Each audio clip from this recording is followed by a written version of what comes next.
Hey guys, Al DeMarco here, and this is going to be your Monday video report. I'll get to your 3 free selections and all the good stuff in just a moment. But listen, have you read about or have you seen what happened following yesterday's men's college basketball game between Nebraska and Iowa when Nebraska's head coach Tim Miles went off on his team? Listen, the Cornhuskers played a horrific game yesterday in Lincoln. They got demolished by Iowa 74-46, and that game wasn't even that close. Trust me on that one, okay? But after the game, Miles, and this is an exact quote, he said his team half-assed it out there. And then he went on further and he said his offense looked so bad it would look like the Bad News Bears. Another exact quote. So after the game, he had this 12-minute press conference where he went a little crazy. And the result of it was this. He announced that he was barring his team from the locker room and the lounge. It was barricaded. It was off limits. He didn't care where the players were going to get dressed. He didn't care where the players were going to shower. Gone. Out of the locker room, out of the lounge after the game because of their effort. Now, Mr. Miles, who I don't know personally, obviously, afterwards he said, and this is another quote, "You never want to throw your players under the bus." Let me think about that. So instead, you threw them under the tractor trailer and asked the guy, "Hey, back up and do it again." Were you crazy? You go on this post-game tirade. You bar your players from the locker room and from the lounge. Now, granted, I will admit that the lounge sounded pretty damn good. Apparently, at the Hendricks Training Complex, multiple big screen TVs, a pool table. Smoothie bar, because listen, every lounge needs a smoothie bar, right? Leather lounge chairs and heated towel racks and iPod shower plugins. What can I tell you? It's the luxury edition of the athletic complex, I guess, for the Big Red. But they're barred from there. Now, here's the problem I have with that, okay? You don't want to throw your players under the bus, but of course, this is a story that was picked up nationally yesterday. It was on TV, it's on radio, it's a point of discussion. Hell, I'm talking about it on my video report today. But you didn't want to throw your players under the bus. Here's the problem I have with it. These are not professional athletes. Listen, if you're making a minimum $450,000 a year and your coach wants to treat you like a bunch of morons, then go ahead. That's the prerogative. You're a paid athlete. I don't care that these are kids on college scholarships. These are 17 to 21-year-olds. They are kids. And what amazes me is Miles' actions yesterday. He's not the first and he won't be the last coach to do it. Listen, I think it's almost like the military. Bottom line is, kids from when they brought up from playing pony league ball, bitty basketball, AAU ball, it's almost like a military regime. There's the general, and you better march in step or you're not going to be part of that team. And of course, where do the coaches get it? Because they were raised under that same regime and regimented tactics.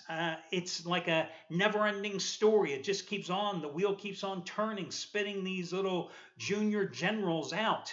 Problem is, America's youth has changed. There was that little thing called Woodstock, then there was like the Vietnam War, then there were drugs. Then there was iPods. They're all related one way or another. This isn't the 50s anymore where everybody says, "Yes, sir, let me get that crew cut and I'm going to follow your orders right up that hill." This isn't the 60s anymore. Today's kids, yeah, they're brought up in that regimented society coming up, but they just tune you out. That's the bottom line. Does anybody think these tactics work? It's like the football coaches that'll pull off the names on the back of the uniforms until you earn it. You don't deserve it. You have to earn it back. The right to be shown that you're playing for XYU. Wasn't it Tom Izzo a couple of years ago that made his team dress outside of the locker room before and after games as a way of punishment? And that's what it is. To me, it's more than that, though. It's punishment. To me, it's a form of hazing. I know it's probably not going to be popular that I say it, but that's what I feel it is. It is a form of hazing. Listen, when you don't want sororities and fraternities to be doing any type of hazing, when you don't want teams, players to have any type of hazing rituals, which is, listen, I'm totally against it anyway, then you shouldn't allow coaches to do this crap either. Woody Hayes is dead. Bobby Knight might as well be. He's just an old curmudgeon. His ways went out of the world a long, long time ago. I wonder if Tim Miles is actually thinking about how this is going to play for future recruiting classes. He says he's done similar stuff like this in the past at different coaching stops, and he gave some examples of it, etc., which I'm not going to waste my time getting into. But if you're a recruit out there, and let's face it, if you're a basketball player, are you just pining to go to the University of Nebraska? Gee, I got to go to Lincoln to spend the next 4 years play basketball. I just don't think so. I mean, it's not exactly a basketball hotbed, okay? Lately, it hasn't been a football hotbed either. But the fact is, aren't you going to be sitting there going, do I really want to play for a nut job like this? Now, the next nut job may not be any better. We don't know what goes on behind closed doors because most times coaches don't throw their players under the bus. Oh, I'm sorry. Tim Miles didn't do that. If he had done that, it would have been longer than a 12-minute press conference that was picked up nationally on TV. No.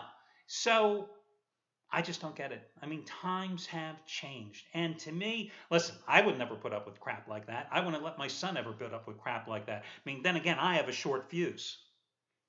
Actually, that's about my fuse, okay? And I think a lot of the kids just let it go in one ear and out the other. But it's not going to stop. It's going to continue on. I think they play Ohio State next. Does he really think this team's going to come out and give it all they've got and beat Ohio State? I hope the Buckeyes win by 40, okay? I hope they just pound Nebraska into submission. These tactics don't work. You never see these tactics don't work. Short term, maybe they have some type of effect, but perhaps Tim Miles has to look in a mirror here today and say, God, I recruited these guys. Maybe I made a mistake. Maybe I didn't recruit the right blend. Maybe I, because of changing my lineups, don't have the right chemistry out there. Maybe it's my offensive system that is the issue. Tim Miles has a job to protect. These kids are just pieces of the puzzle. They're disposable. Let's face it. Are they going to go into the NBA? Are they going to play overseas? Most of these kids are disposable, and that's a sad fact, but that's the reality of college sports. But again, if you're going to act like the little dictator, do it in the pros where you're getting paid to be, listening to that BS from the coaches. And listen, do the pros always listen to it? Ask Allen Iverson if he always listened to Larry Brown. Need I say anything more? But again, I just thought it was Bush League yesterday by Nebraska. By the way, I was looking to see at newspaper sites, different sports sites, how the comments were running. And I was kind of surprised that it was about 50-50 in support of Miles and then others in support of the kids. I happened to be on ESPN's site, and under the story regarding this whole situation, there was one commenter from Fort Lauderdale, Florida, had a wonderful line, and I have to pass this on to you. Wonder if Miles' wife locks him out of the bedroom after a poor performance. Boom. Couldn't have said it better myself. Anyway, guys, this is going to be your Monday video report. Let me talk to you about a guy that was more pissed off than Tim Miles was yesterday, more pissed off than any Nebraska basketball players were yesterday, and that is Matt Rivers, because yesterday Rivers had another blank check wave the rating game of the year play, and he was going for his third winner in 3 days, the sixth ever such play in the NBA, and he had the Portland Trail Blazers, and you got it for half price. And of course, he hit with Indiana over Philadelphia on Friday night. He cashed in on Saturday with one in college basketball when he gave you LSU over Florida, and Portland last night was his big play. That game started at 9 o'clock Eastern time, right? An hour before the game, the Trailblazers announced that LaMarcus Aldridge is not going to play. He went through morning shoot-arounds. He was okay, but his thumb was starting to bother him, so he's not going to play. It's not like they had another all-star to put in place of Aldridge in the lineup, okay? It's not like they had a bench, which is among the thinnest and least productive in the league. They could turn to somebody and say, hey, go in there and replace LaMarcus and get us his 24 points and 18 rebounds. Doesn't happen that way. So Portland, actually had a lead of double digits in the second half and up in the fourth quarter until Memphis went on a big run late in the game to close it out for the win, and obviously outright as a dog, and Matt Rivers lost. Now, he was pissed. I can't repeat what he texted me last night, okay? Cannot say that here on. This might be a family video report. I couldn't even put I'd have to have a lot of bleeps in there. But the fact is, as handicappers and as gamblers, you can't handicap turnovers in football.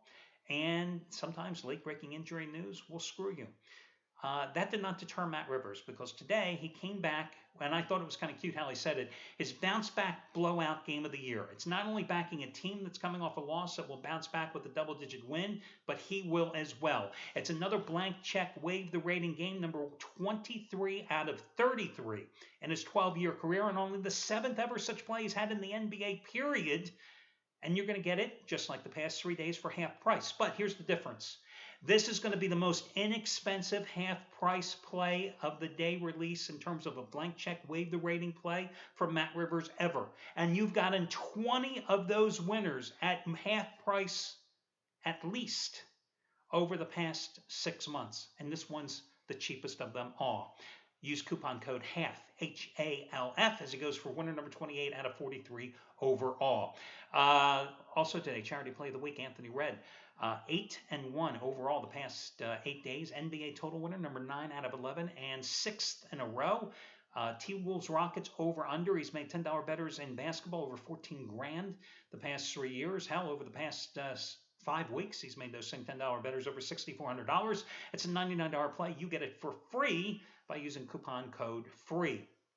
As for me, yesterday I took a split here on the free plays. I won with Oakland. Of course, I always win with the Horizon League, it seems. Lost with LaSalle. But more importantly, I told you that yesterday I re-released a play that was snowed out on Saturday night. Earlier on Saturday, I hit a 15-dime play, my highest rated normal play in college basketball, with Davidson hammering Fordham as I expected they would. And then my nighttime play was James Madison against College of Charleston. And it was a 5-dime play on Saturday night. But after analyzing the Sunday basketball card, I told you that I still thought it was the best game on Saturday, or on Sundays too. So I doubled the rating up to a 10-dime play, and James Madison won.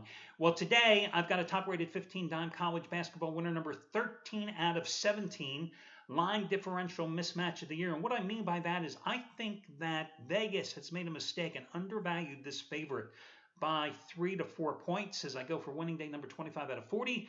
And you can get it for $24, saving $75 off the regular price by using coupon code 15DIMER, 15DIMER, no space between 15 and the word dimer, 15DIMER. Once again, all your promos, all that kind of good stuff over on the homepage. Let's get to the complimentary plays. College basketball tonight. I'm going to go with Kansas, and I admit that it could be a trap game at Kansas State for a number of reasons. Listen, didn't LaSalle look like the lock of all locks yesterday at St. Louis, a Pelicans team that had lost 12 out of 14, and they lost in overtime? But there's a couple of intangibles here involving Kansas. First of all, well, the line has dropped from 6.5 down to 5. Most places here as I do this video report. Jayhawks coming off an 81-72 win at home against TCU after losing by 1 point last Monday at West Virginia. Kansas State, I just went against them, telling you that I hate Bruce Weber as a coach. I never think he gets enough out of his talent. Went against them on Saturday, giving you a free pay on Baylor. And down in Waco, the Bears demolished Kansas State on Saturday. The final score was 69-42. Fewest points Kansas State has scored since 2001. Shot 38% from the field in the game, 1 for 16 from three-point land. They've lost 7 of their last 8 games overall. They've only scored more than 59 points once in that 8-game stretch. They lost the first game in Lawrence, 68-57, and it wasn't even that close. They were down 33-17 at halftime in that game, even though their 2 best players, Gibson and Foster, had 19 points apiece. I got to go with Kansas at the reduced price here after all. Even though they lost their last road game, even though they lost last year in Manhattan in overtime, I just think that this is a cheap price, and you got to go with the Jayhawks. And again, it could be a trap, but, team has won 49 of the last 53 meetings here in the Sunflower State showdown on basketball. NBA action. I'm going to take a shot with the Chicago Bulls minus the 7.5 points at home against the Milwaukee Bucks. Bulls 1-1 since the break.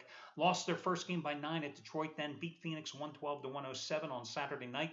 Marked the return of Mike Dunleavy, who had 15 points in 28 minutes off the bench. This is pretty much the healthiest the Bulls have been in quite a while. They're 2-0 in the season series, and Pau Gasol has just been unstoppable. In the last meeting, he had a career-high 46 points along with 18 boards. In the first win, 22 points, 14 rebounds.